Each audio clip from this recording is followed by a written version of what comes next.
印度诺，在古铁高举时候，给高照，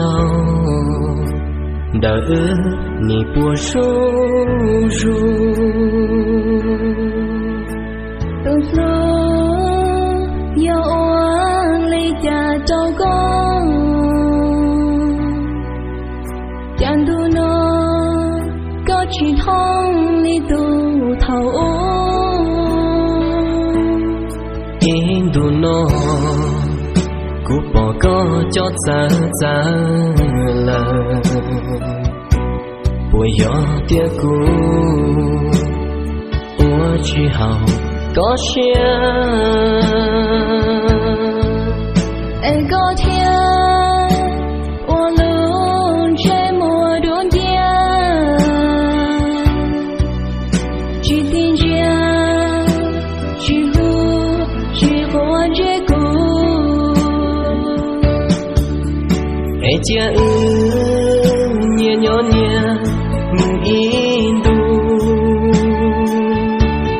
谁早给路，能好我容里度，vì nu nó cũng chia có thua cũ,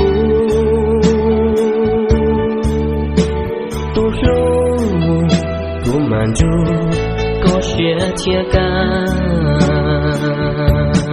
印度诺，就只好có sẽ lý解，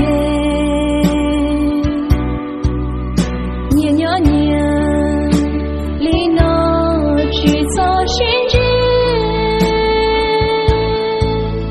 哦贝里是路是不度，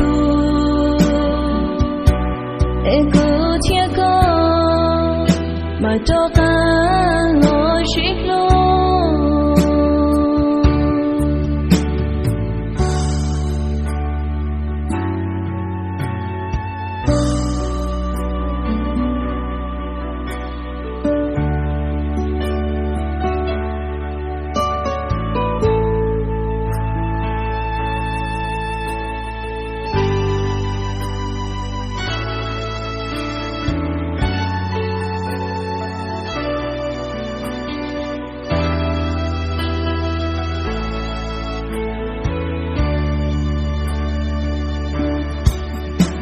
家年年母印度，谁早给路，能好我容里度